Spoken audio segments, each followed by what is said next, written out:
Hey guys, Michael here. How's it going? Hope everything is going well in your world. Now that we have our first exam behind us, we must push on. This is recorded lesson. We're going to talk about business level strategies. Business level strategies are strategies that are occurring in a single business. If we have a company that's not diversified, that's only producing one product, then that would be the business level strategy of a particular product. This lesson is for February 18, 2021. Sit back, take notes, pay attention. Let me know if you have any questions. All right, so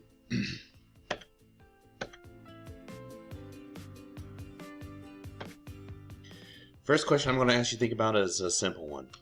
Why do we call it business level strategy? Why is this particular topic called business level strategy? Well, we start off our course. This is the first of the levels of strategy that we're going to look at. We're going to look at some complicated strategies later on. This is the most simple of all the strategies that we talk about, and so this is for a company that's only in one business, or it could be in a corporation that has several businesses and we choose one of those businesses. We use the term business and industry kind of interchangeably, so this is kind of industry level strategy. If we are only going to produce, say, staplers, well, how should we go about our attack in the stapler industry? And what are some different business level strategies? Well, we've got 5 that we're going to talk about. One is cost leadership, another is differentiation, and then we're going to talk about a couple of other strategies that get into more of a focus in those particular things. So all of that's going to come up, but remember, this could be a question that comes up on the next quiz or exam. Why do we call it business level strategy? And the answer is because we assume that we're only in a single business or industry. So we've got a definition here. Business level strategy defined. It's an integrated and coordinated set of commitments and actions the firm uses to gain a competitive advantage by exploiting core competencies in specific individual product markets. So we've already talked about resources and capabilities in our last topic. We've talked about what a strategy is. These are both definitions that we've already talked about. So a business level strategy is using a particular core competence in an integrated and coordinated set of actions to take action in a specific product market, specific business. Another way of thinking about this is strategic fit. We can think about this that we've talked about. The main thing that we talked about here was the 5 forces. The main thing we talked about here was core competence. Well, if we've got a particular core competence and we know that the 5 forces are out there, we've done an analysis, how can we use our particular core competence in such a way to maximize the strategic fit? So that should give us a competitive advantage. Does that make sense? Thank you. Since it deals with customers, this is the most marketing-oriented topic that we are going to talk about. Marketing people love business level strategy because this is what they do. They think about all day long satisfying customers. The customer is the focus of this particular topic, business level strategy. Satisfying customers is the foundation of successful business level strategies. You've got to manage that customer relationship strategy, the richness, affiliation, reach. Determine who will be served, what needs you will satisfy, and how those needs will be satisfied. Key issues in business level strategy get very marketing oriented. Who will be served, what needs will be satisfied, and how will those needs be satisfied. Marketing segmentation if we want to satisfy our customers, we may want to segment our customers into different markets.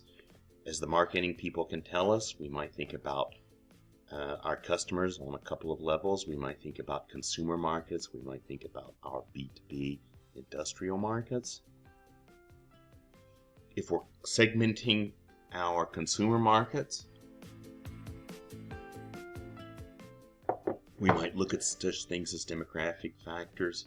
We might target, for example, younger customers or more elderly customers. We might look at the socioeconomic factors. We might target a particular class, socioeconomic class of people. We might focus only on the Southeast. Here's something for you. Did you know that Bojangles is not available up in the Northeast? Yeah, I'm from West Virginia, which is a little bit farther north than here, and we just recently got our first Bojangles near Charleston.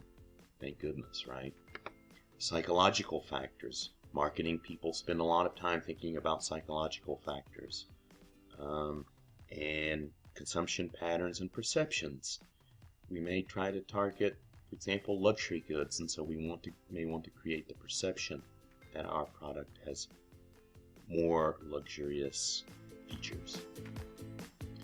If we think of our B2B, and we segment industrial markets, we might think about such things as end-use agreements, product segments, geographic segments, common buying factor segments, customer size segments. All of these things are different ways of market segmentation. And actually, if you're a marketing major, you know that this is very simplistic. Marketing it's a whole field of study directed at this. For our course, we're borrowing this, and so there's some overlap with the marketing courses. However, the big difference is we are talking about the entire organization, right? So marketing people usually talk about just how do we sell this particular product. In strategic management, we talk about marketing, and yes, we talk about how do we sell this particular product to customers, but then we think, how do we reconfigure our entire organization? How do we reconfigure our entire organization to support this particular marketing strategy? So it's broader and more encompassing than what you studied in your marketing courses. Hope that makes sense. Purpose of business level strategy? Well, again, it's to create differences. Remember, one of the key things that we learned from Michael Porter in our last exam was one of the big things about strategy is what makes us different, what makes us unique.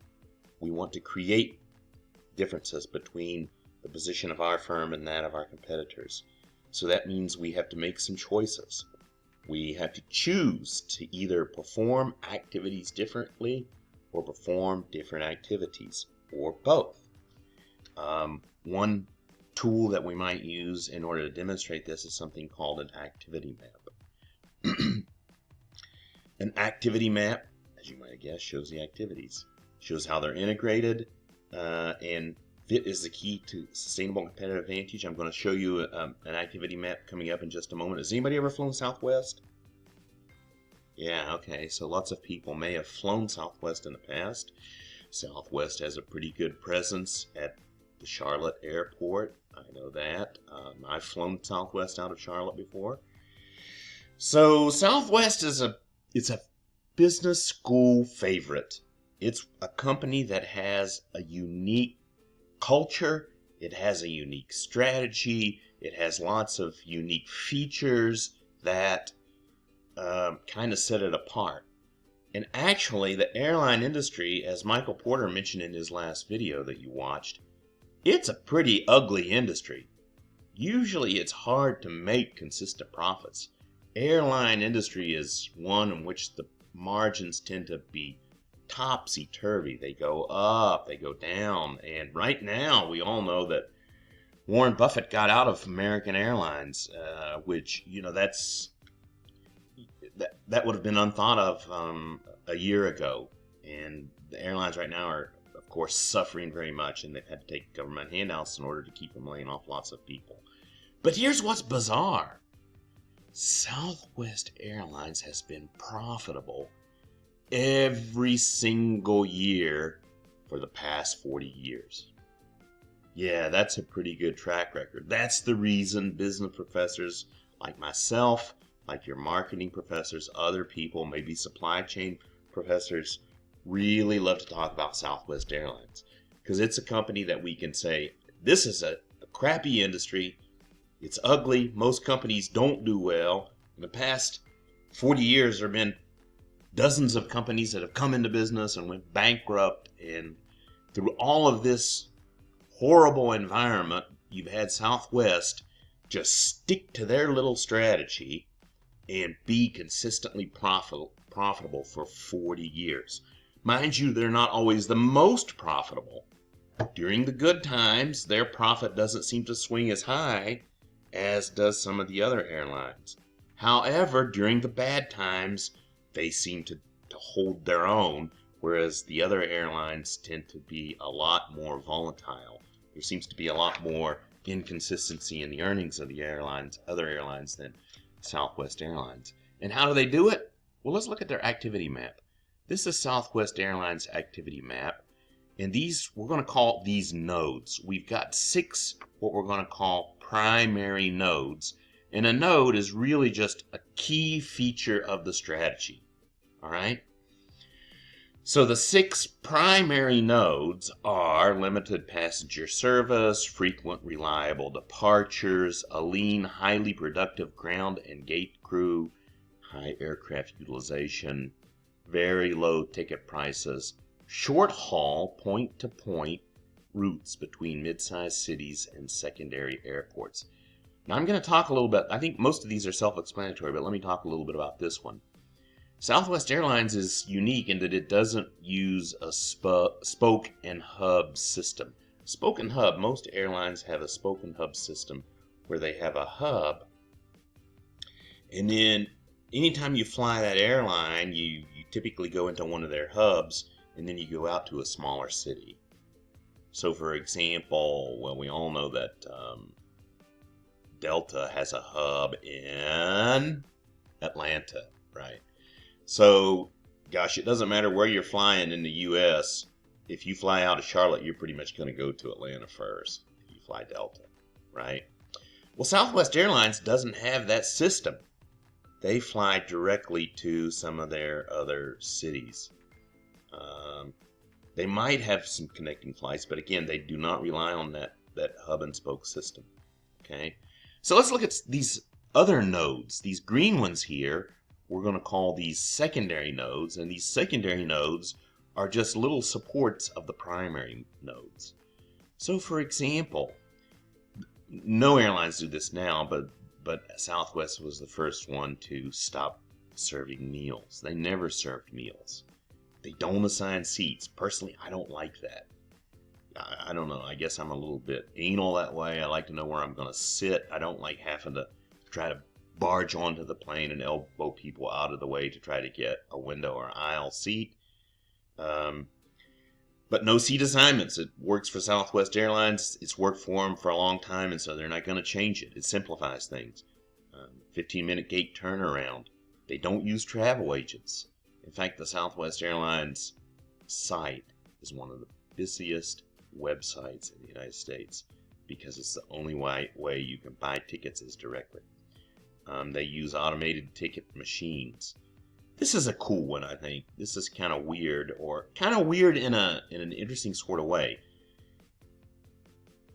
Southwest Airlines only has one type of airplane, the Boeing 737. Now, I don't know if you know much about commercial aircraft, but the Boeing 737 is kind of like the Toyota Camry of commercial aircraft. It's plain Jane. It's not too big. It's not too small. There are lots of parts available, so all the pilots know how to fly it. It's just the standard, no frills, middle of the road, plain vanilla commercial aircraft. That's all they fly. They claim that this keeps their prices lower. They don't have to spend a lot of time training pilots how to fly different planes. They don't have to keep lots of parts for all kinds of bizarre different planes. The 737 is probably the most popular aircraft in the entire world, so it's really easy to get tons of used parts as they need them. So yeah, that's kind of cool. And you realize it's got to be cases where that the 737 is either a little bit too big or a little bit too small. But that's okay. Southwest Airlines, I think this shows their discipline, honestly. I think it's like, yeah, we know that we could get other planes and so forth, but we're Southwest. We do things in a simplified business model, and that means we're only going to fly the 737 even if there are only 10 people on board, right? They don't have connections with other airlines. They don't have baggage transfers. All of these, as you can see, support the primary nodes. They have very high compensation. It's if you work for Southwest, you're going to make more money than if you worked for Delta or American. But they expect you to be a team player. Their culture is such that they expect everybody to pitch in. I mean, it doesn't. You earn that extra compensation. They got flexible union contracts. They want, that is, they don't want, if you're just a gate operations, they don't want you to think that it's not my job. They don't do that at Salvo. Everybody's kind of pitching in, so they have a more organic structure. A high level of employee stock ownership. This supposedly creates more motivation, intrinsic motivation or self-motivation on the part of the employees. And so Southwest bills themselves as the low-fare airline. So the point is that all of these activities should be going on together. The point of showing you that activities map was to make the point that all of these activities should be taking place in synchronization. That is, everybody kind of knows the strategy and is moving in the same direction. What you don't want is to have your marketing department selling to upper end customers while your engineers are trying to cut costs, right? If that's the case, you'll have problems. So synchronization means that all of these strategies and all the people within the organization are working together towards the same goal, the same strategy. So here's a video. I'm going to ask you to pause now and look at this little video that introduces what's going to come up next is introduction to Michael Porter's generic business level strategies. So we're going to introduce now Michael Porter's generic strategies. And Michael Porter said that a company can choose one of 4 strategies. The first decision, and they have to make 2 decisions in order to do that. The first decision they need to make is, what's going to be the basis of our competitive advantage? Are we going to try to be cheap, low cost, or are we going to try to be different, unique, differentiation? And then we have to decide on our marketing strategy. Are we going to shoot for a broad market where we're shooting for lots of customers that don't really have that much loyalty, what we might call customer breadth? Or are we going to shoot for a more narrow target market? Customers that are really, really sold on our product. Very loyal customers. Not much breadth, but a lot of depth. So are we going to go for product breadth, or are we going to go for product depth? And if we make those 2 decisions, these combine to come up with 4 different business level strategies. And there's another one that we're going to throw in that's a more recent addition from Michael Porter.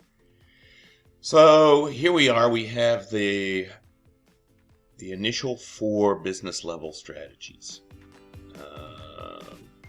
Again, first, are we talking about we're competing on cheapness or cost, or are we competing on uniqueness and differentiation? Then are we talking about, are we shooting for customer breadth, or are we shooting for customer depth? Well, the first one, if we're competing on cost and shooting for a broad target, customer breadth, we're just going to call that one cost leadership strategy. That's a broad cost leader strategy. Maybe Walmart, maybe, I don't know. You can come up with your own examples. Think of a company that's shooting just for a broad, maybe Dell Computer in the computer industry. So, but think of that on your own, and there's some examples that are in the little video that you just watched. And then if we're shooting for broad differentiation, this is uniqueness, but a broad target market. I think we could say that Apple Inc., it's no longer Apple Computer, but Apple Inc. is probably somewhere in here. They're shooting for just being the broad differentiation type of strategy, but at the same time, they appeal to a lot of people. The products certainly aren't cheap, but they're not extremely specialized so that we're only focusing on a small group of people. They're shooting for broad appeal. So differentiation and broadness, I'll let you come up with some of your own examples or maybe some from the other videos. Now, if we get down here to these focused cost leadership strategies, these are companies that zero in on certain types of customers and they try to trim all of the fat that this particular group of customers has no interest in. So these are specialized, narrow cost leader customers that are extremely price sensitive. Maybe Aldi's. I think Aldi's might fall into that category.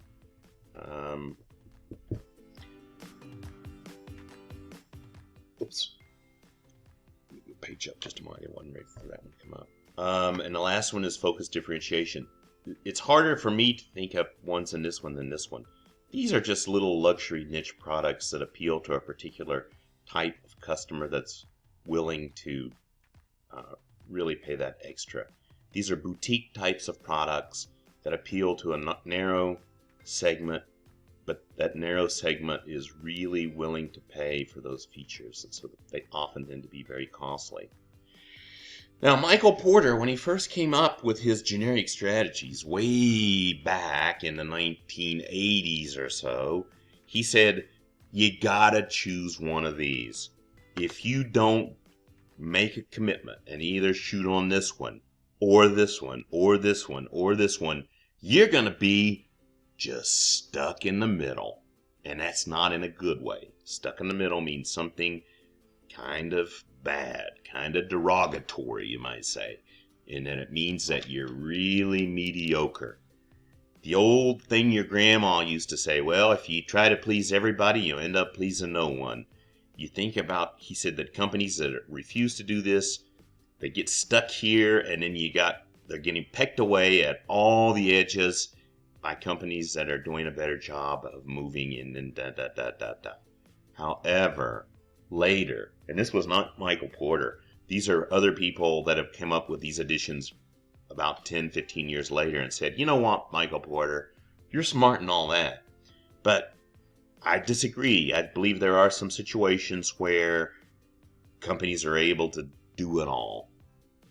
And this is the integrated cost leadership differentiation strategy. It's the one here that we put in the middle, the 5th business level strategy. It's good, right? In fact, it's great. Everyone would like to be cheaper and better, but it's very difficult. You know, it's hard because being cheaper and better at the same time has a built-in contradiction. My own perception is that there are some companies, and the examples that people have come up with show that it is kind of true, but usually this is a result of companies that were the first to embrace some sort of new technology that allowed them to jump out in front. And oftentimes this one doesn't last. So most of the time in day-to-day conversation, most ordinary companies are going to be somewhere out on the fringes. There might be a situation where new technology comes along and a company embraces that new technology and is able to straddle this for a while, and then they jump up here. I'll give you an example. Netflix. I believe Netflix is an example of a company that was the first to embrace a new technology, and so for a while they were able to pull off this integrated strategy of both being better and cheaper. right? Because people had their media. They like to watch their digital media, and they either had to rent it at Blockbuster or whatever, or go to the theaters or whatnot. Netflix embraced this streaming technology when along came the internet. They were the first ones to do that. And in doing so, man, Netflix seemed like it was too good to be true there for a while, didn't it? I mean, for like $8, the price of one single ticket at at the Boone Mall over here at the New Market Center. What's a ticket cost? $8 or $10? Who knows? Most of us don't go to the theaters anymore. It's been a while. But you know, for the price of one ticket, you could get all of this content, all of these TV shows, all of this stuff, and all these movies. They weren't the new releases, but you could get it all. So it was both cheaper and it was better, more convenient, better selection. So for a while there, they embraced this and they were able to do that. However, now it looks like they're facing lots of competition. You got other people that have popped in, right? Latest is Disney Plus. It's come in with streaming. Everybody and their sister wants to get into streaming now. So you got Hulu, you've got Amazon Prime, you got Disney Plus. All these people are coming in. So it's yet to be seen whether Netflix is going to be able to maintain that example. I'll give you another example. Amazon.com. All right. Before we had e-commerce take hold, you had to go out and do some legwork and shop around and buy stuff. And, you know, it was typically pretty costly, both in having to physically go there, buy the stuff, and then the stuff was costly. Well, Amazon.com came along, embraced this new technology of e-commerce. They're the first company to really jump into it and go into it big time with economies of scale, starting off with books and then expanding it into just about everything. And they're still riding out that competitive advantage. So Amazon.com, my gosh, it feels like sometimes they're taking over the world, doesn't it? Because Amazon, I love it. Everybody loves it. I mean, I'd kind of like to see that, and you can just go on a click, and bam, it shows up magically at your doorstep the next day, and it's cheap. So it's both cheaper, both in terms of the price that you pay, plus you don't have to go out, and it's better. It's much more convenient. You just sit in your home. You can lie in bed and do your shopping. All of your Christmas shopping, you can do it very conveniently. So it's both better and cheaper. That's a tough combination for Walmart and Barnes & Noble and everybody else to beat. It remains to be seen whether Amazon.com is going to be able to keep their integrated cost leadership differentiation strategy. But there's no indication at this point that they have any really big competitors. Although e-commerce, everybody's embracing it now, it looks as though Amazon.com has a first mover advantage, and they've used economies of scale to build logistics. It's going to be really hard. Their biggest threat is that they may become a victim of their own success. There's talk about breaking them up because they just are too big. All right then, so let's talk about a little bit about these. Let's talk about, cost leadership. Today we're only going to talk about cost leadership. In my next recorded lesson, I'm going to talk about differentiation and the others. Today we're going to start off just talking about cost leadership.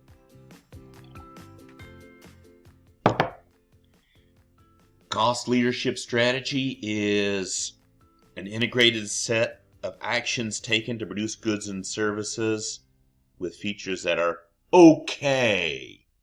They're acceptable to customers at the lowest cost relative to that of competitors. This means relatively standardized products. You got to have features that are acceptable to lots of customers. You got to have the lowest competitive price. So notice that it's just acceptable. It doesn't mean you're so excited about it. For example, let's talk about Dell Computer. Dell Computer, is it a sexy, exciting product? Nah, I mean, most people, when you buy a Dell Computer, you know what you're getting. You're getting the box, and you're getting the features, and it's going to be good. Are you happy about it? Most of the time, not. It's just okay. But you know it's going to be cheap, so keep that in mind, because when we get into differentiation, it's going to be a little bit different. Some different actions that might lead to, let me start again. Some cost-saving actions required to build a cost leadership strategy: economies of scale, tightly controlling production costs and overhead, minimizing costs of R&D, etc., etc. Notice all of these things are focused on squeezing extra cost savings out of the delivery and production process. Okay? A penny saved is a penny earned. You want everybody to go to work thinking about, ooh, how can we cut costs and push our costs down? Because we know that's our strategy. We got to make sure that we stay below the competition in terms of our cost. So you want everybody moving in the same direction towards that end, that goal. You might alter the production process to do that. You might change the automation systems. You might come up with a new distribution channel. You might come up with a new advertising media. You might come up with new raw material. You might decide to either forward or backward integrate to cut costs out of your supply chain, etc., etc. Here are some specific activities that might be related to and done in such a way to focus on cost leadership strategy. Here's the value chain again that we introduced last time.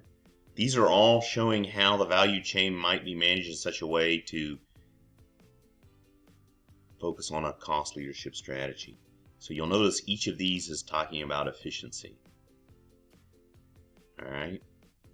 And we're going to keep this in mind because in the next lesson we're going to be talking about differentiation, and so it's going to be a different focus, different type of strategy. Here's another way of looking at this. Is the more traditional way of viewing the value chain. And again, notice these things such as intense and effective training programs to improve worker efficiency and effectiveness, cutting turnover. All these things are talking about squeezing extra money out of the cost side of it, and thereby increasing profits. So we can also think of it this way. Each of these, as we mentioned last time, each of these links in the supply chain talks about an activity, but it also represents money. Money is spent in each of these. And so you can think about all of this as costs on this side, and then you think about this as revenue on the other side. With a cost leadership strategy, we're trying to increase our bottom line by pushing down the cost side, focusing on the cost side rather than the revenue side. Trying to make the total cost of all of these activities in the value chain as small as possible. So we talked about Southwest Airlines. Clearly, Southwest Airlines is following a cost leadership strategy. Notice that all of these things are geared toward pushing down costs. They try to remain the cost leader in all of the airline industry. Okay, so it's me again. I hope that was useful. That's all we're going to do for today. Next class, or next recording, I should say, we will be looking at differentiation strategy, which is much more interesting, so don't miss it.